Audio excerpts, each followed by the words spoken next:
Today we are going to present to you a skit, which is a drama on diet and health. And so, I just want to read you two paragraphs from Ellen White, which is from the book Counsels for the Church, page 233, second paragraph, which says, I am instructed to bear a message to all our people on the subject of health reform. For many have backslidden from their former loyalty to the health reform principles. So this message is for everyone who profess to be God's children, that they may put their loyalty and their trust in God and follow His health principles, God's health principles. The next paragraph says, God's purpose for His children is that they shall grow up to the full stature of men and women in Christ. In order to do this, they must use every power of mind, soul, and body. They cannot afford to waste any mental or physical strength. So this third paragraph is saying that God's purpose for His churches is to have the full allied power of the mind, body, and soul, that they may be healthy in all things, that they may work and do God's work fully with a healthy body. God wants everyone, man and woman and children, to be the full stature of Christ, that they may have the character of Jesus. So this drama, this skit, what we're going to present to you, is on diet and health, which will give us a message that how important this message, health reform message is. That God is bringing us that unless we put our trust in Him in this health message, we won't be able to have a good and a healthy body. So this is our diet and health skit. ये यार आज मुझे बहुत भूख लगी है। हाँ मुझे भी बहुत भूख लगी है। तू बिस्किट लाया ना? हाँ तू क्या लाया? जूस। और तू? बिरयानी। यस चल खाएंगे। जल्दी दे। अच्छा है बहुत। अरे वेरोन ब्रिजेश क्या कर तुम लोग? बिरयानी। चिकन खा रहे हो? हाँ। तुमको पता नहीं कि बाइबल में भगवान ने क्या बोला है? नॉन वेज नहीं खा सकते। क्यों? भगवान ने मना किया अभी खाने के लिए इन टाइम्स में। कैसे? अपने बॉडी के लिए बहुत इफेक्ट करेगा। पूरे एनिमल डिसीज हो चुके और तुम्हारा माइंड भी इफेक्ट होगा उससे पूरा बॉडी इफेक्ट होता फिर। कुछ भी बोल रहा है। अरे नहीं सच है ये। वो तो हमारे चर्च के पास्टर्स भी खाते हैं। दो प्लेट खाते हैं दबा के। उनको पता है बाइबल के बारे में, लेकिन डाइट के बारे में कोई सच नहीं पता है। अरे रॉन थोड़ा खाने का। अरे नहीं थोड़ा भी नहीं खाने का। एलन जी ने पूरा ऐसा किया था, थोड़ा करके छोड़ा था। उन लोगों ने पूरा डाइट ही चेंज किया था। डायरेक्ट भगवान ने बोला था तो चेंज हो गई थी कम्युनिटी। चलो मूड ऑफ हो गया।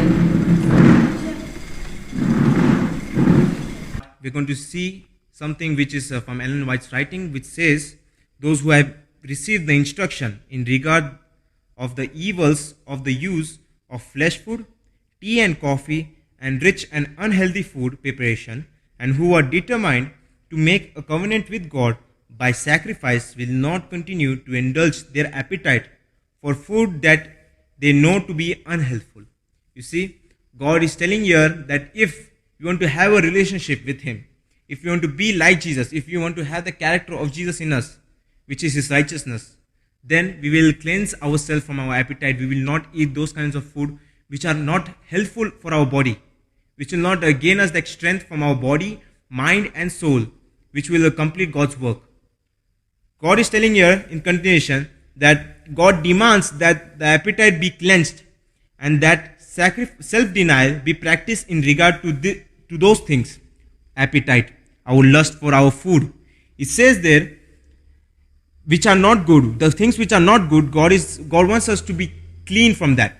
It says there, this is a work that will have to be done before His people can stand before Him, a perfected people. Counsels of the Churches, page 233, fifth paragraph. Now you see, God is calling us to be a perfected people, the remnant of God. And to do that, we have to cleanse our appetite, our passion, to sacrifice, to have the self-denial, which was also in Jesus. If you see, when Jesus hungered, He didn't do anything for Himself. He only did for others. Others hungered, He fed them. But when He was hungry, He never did anything for Him. You see, when the fig tree was there and Jesus wanted to eat the fig, when He saw there was no fig on the tree, He cursed that tree. what he could have done was, he could have restored that. He could have gained more of the fig on the trees. But instead of doing that, he cursed it. When I read that, I understood that Jesus did not do anything for himself. When he had the power to bring more fruit, to bring more figs on the tree, he didn't do that. Because you see, he had the control of his appetite. He always put God's work first. He never even came, that thought never came in his mind that he is hungry, that he should eat. You can see that temptation. When he was tempted by Satan about to make the stones into bread, you see that what is Jesus' response? That man shall not live by bread alone, but by every word that proceeded out of the mouth of God. You see, Jesus was even willing to sacrifice his appetite and passion to do God's work. And God is calling us to have that mind like Jesus. Now you see, here that we are not, God doesn't want us to eat only those things which are good, which really look so nice and pretty. You see, like those pastries and cakes in the shops, how they are nicely decorated, how they nicely put the cream and all, which looks very beautiful. God, when he created the garden, the fruits were not only like that. If you see, we'll go to Genesis chapter 2, verse 8 and 9, which says, "And the Lord God planted a garden eastward in the Eden, and there he put a man, whom he had formed." Verse 9 says, "And out of the ground made the Lord God to grow every tree that is pleasant to the sight, and good for food." Now you see, God made every fruit which is good, which looks good, pleasant to the sight, and good for food, which is good for health. Now you see, here it's not on us what we deem which is good, healthy, like the world says that, yeah, you can drink milk, it's good for your health, it gives you calcium and all. Yes? So it's not us what food we deem that it is good for and healthy. As you see, we'll go to Genesis chapter 3. We'll go to Genesis chapter 3 and verse 5. We'll see there that there also, when what we deem as what we demand, like, yeah, this is healthy, that is unhealthful.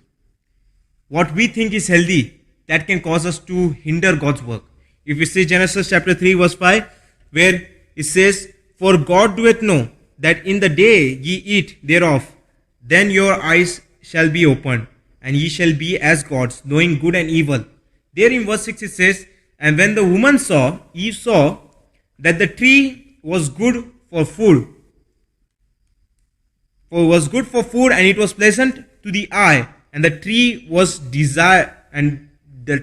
to be desired to make one wise, she took of the fruit and thereof, and did eat, and gave also unto her husband with her, and did eat."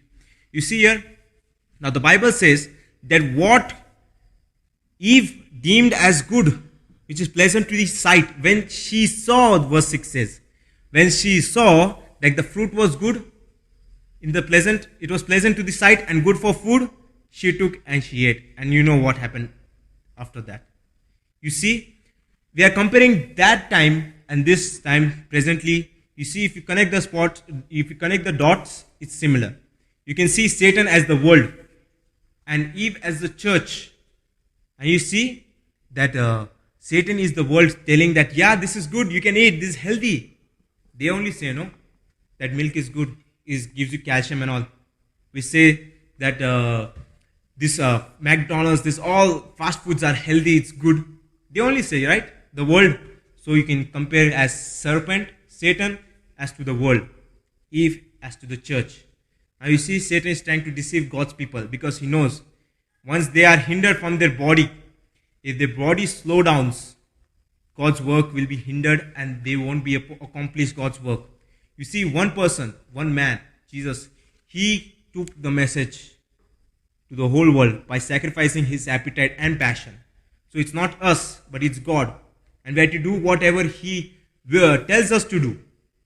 As Eve ate this, we are also in this professed Seventh-day Adventist Church who has been given that wonderful health reform message. By not following that message, we are falling to death, following the path of death. And in continuation, we are going to see more things and you will learn more importance. यार कमलेश भाई ने पूरा mood off ही कर दिया। जब अगली बार कमलेश भैया मिलेंगे ना तो भी हम पूछेंगे उनको बाइबल में कहाँ लिखा है। ये गाइस आज भी मैं बिरयानी लेके आया। जल्दी जल्दी हे कमलेश भैया आ गए। छुपो। अरे तुम लोग किधर? गौरव तेरे पेट को क्या हुआ? मैंने ज्यादा खाया। मतलब ओवर ईटिंग के? हाँ। तेरे को पता नहीं ओवर ईटिंग सीन है? नहीं। रुक मैं दिखा दो तेरे को। Console on diet and foods. Overtaxing the stomach is a common sin, and when too much food is used, the entire system is burdened. By taking too much food, we not only imprudently waste the blessings of God, we defile the temple. मतलब अगर over eating के ज़्यादा खाया तो वो खाना sin है, पर अपने स्टमक के ऊपर बहुत इफेक्ट करता है। अपने स्टमक इफेक्ट हुआ तो पूरा बॉडी इफेक्ट होता है। और ये टेम्पल है ना, वो अपन डिफाइल करते टू मच खा के, और ब्लेसिंग्स भी नहीं पाते फिर अपन भगवान की। मैंने ओवर ईटिंग नहीं किया। तो फिर इतना बड़ा कैसे हुआ तेरा? बिरयानी। तूने चिकन खाया? हाँ। फिर से? हाँ तेरे को पता नहीं कैसी नहीं हो? पता है। कौन बाइबल में क्या लिखा है चिकन नहीं खाने का? हाँ, होशा चैप्टर 4 में लिखा है। भगवान क्या बोलना चाहता है ये देखो, verse 1। Hear the word of the Lord, ye children of Israel, for the Lord hath a controversy with the inhabitants of the land, because there is no truth, nor mercy, nor knowledge of God in the land. भगवान इस्राएल से बोलना चाहता है कि तुम्हारे बीच में ना truth है, नॉर मर्सी, ना ही भगवान की नॉलेज है, और इसके वजह से इसलिए swearing, lying, killing, stealing, committing adultery और एंड ब्लड टचत ब्लड, ये सब कारण की वजह से और उन लोग ने सीन किया अगेंस्ट भगवान के। और फिर इसके वजह से क्या हुआ? Therefore shall the land mourn and every one that dwelleth therein shall languish, मतलब डिसीज हो जाएगा सब कुछ। With the beast of the field, मतलब जो जानवर है वो, and with the fowls of heaven, जो बर्ड्स है आसमान में वो भी, the fishes of the sea also shall be taken away, और जो फिशेस में जो एक्वेटिक प्लांट्स है ना, और जो एनिमल्स, वो भी करप्ट हो जाएगा, डिजीज हो जाएगा वो। इसलिए भगवान ने मना किया खाने के लिए एंड टाइम्स में स्पेशल। और एलन जी वाइट ने भी बोला है, near the turn of the century Ellen White began to write that because of accumulating disease in the animal kingdom, all animal foods including milk will in the time have to be given up. छोड़ना पड़ेगा। मतलब भगवान Elon G white को बोल रहा है nonveg खाना stop करना पड़ेगा, तुम लोग को प्योर वेजिटेरियन होना पड़ेगा अगर सेव होने चाहते हो तो। एंड टाइम्स में जो क्रीम, जो मिल्क से बनता है, बटर, ये सब पोल्यूटेड हो जाएगा। Because of the iniquity of the fallen race the whole animal creation will prone and the disease that curse our earth. अरे यार फिर अभी क्या खाने का? हाँ वो भी है। भगवान ने दिया खाने के लिए, भगवान ने बोला क्या खा सकते क्या नहीं। ये देखो कंसोल फॉर द चर्च, इधर लिखा है page 222 paragraph 1।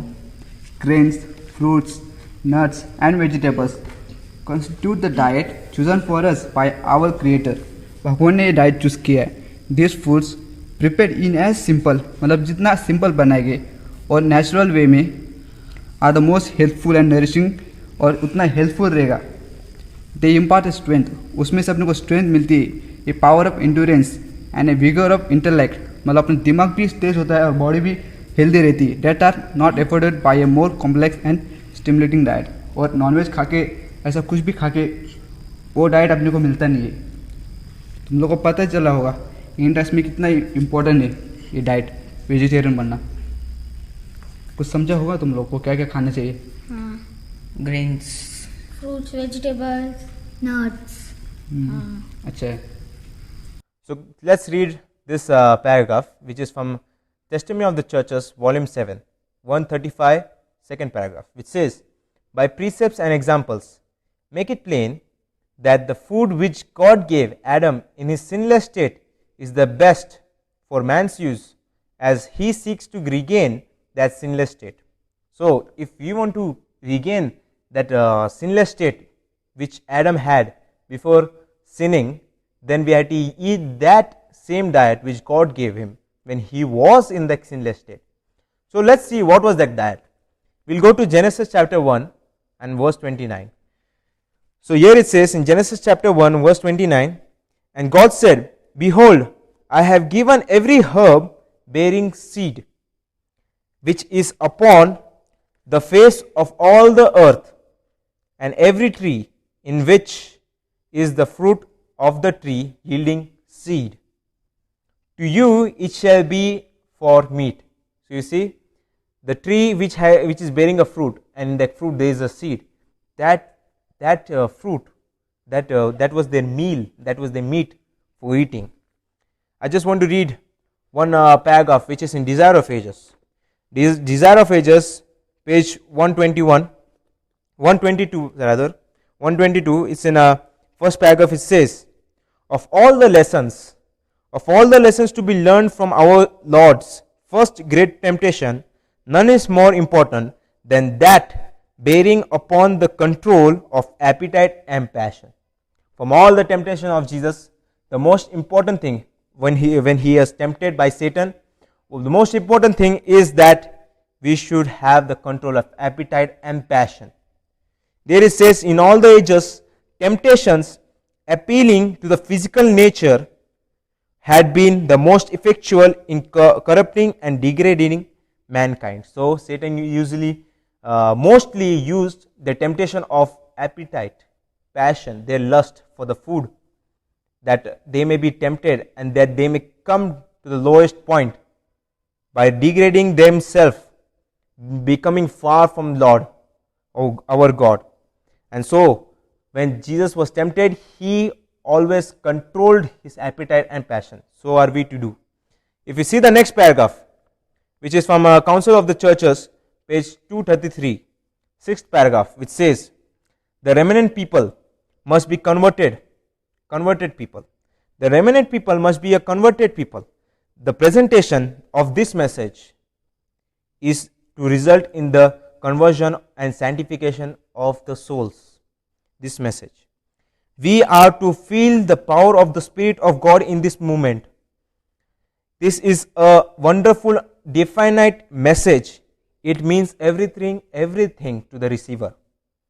And it is to be proclaimed with a loud cry. We must have a true abiding faith that this message will go forth with increasing importance till the closing of time. Even though when the Sunday law comes, this message will be proclaimed of the health reform message.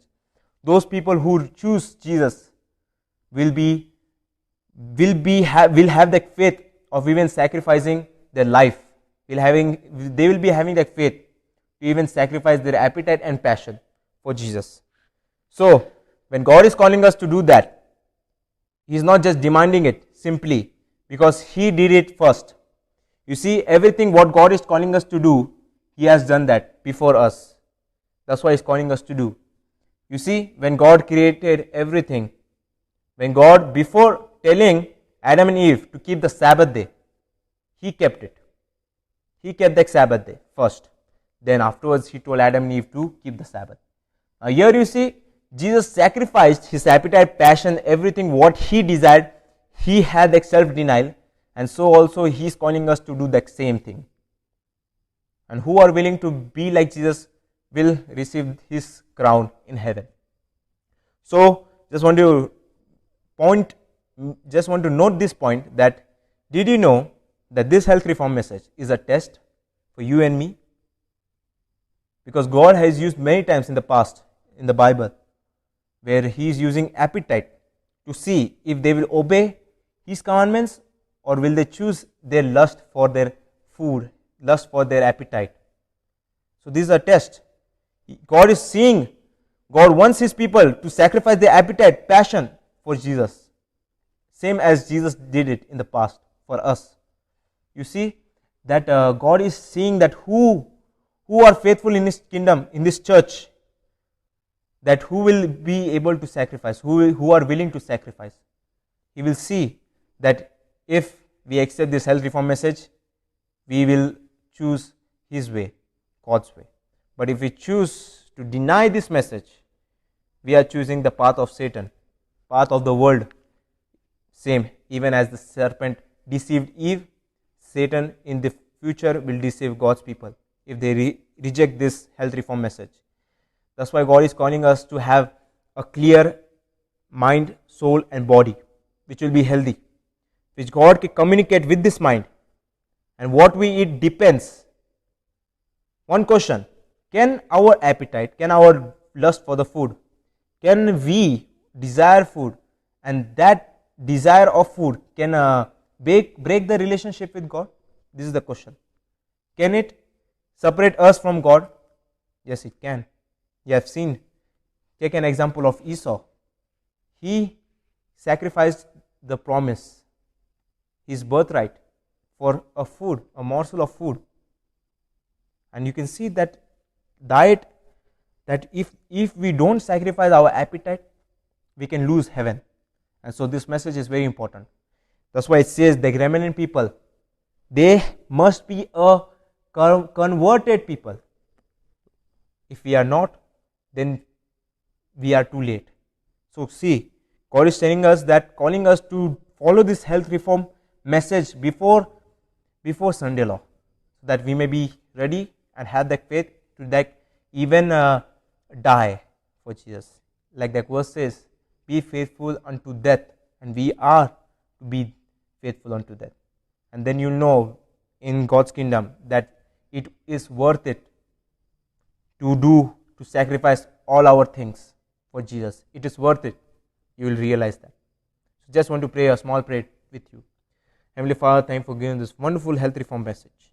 At this message you have given to your people, Father, those who are willing, bless them, Father, with the power of the Holy Spirit, that they may share this message with everyone, that we also may follow it willingly, that we may do your will and not ours, Father. Even as Jesus had that mind to sacrifice appetite, passion, everything what he desired to do your will, Father, let us have that mind in us. As also Paul says that we should have the mind of Jesus, Father, that we may do what Jesus did, same we should also do. That as he didn't commit any sin, we should also not commit any sin. That as he sacrificed the appetite, the passion to do your will, Father, that we should also be willing to do that, be faithful and courageous and strong enough to do that, Father.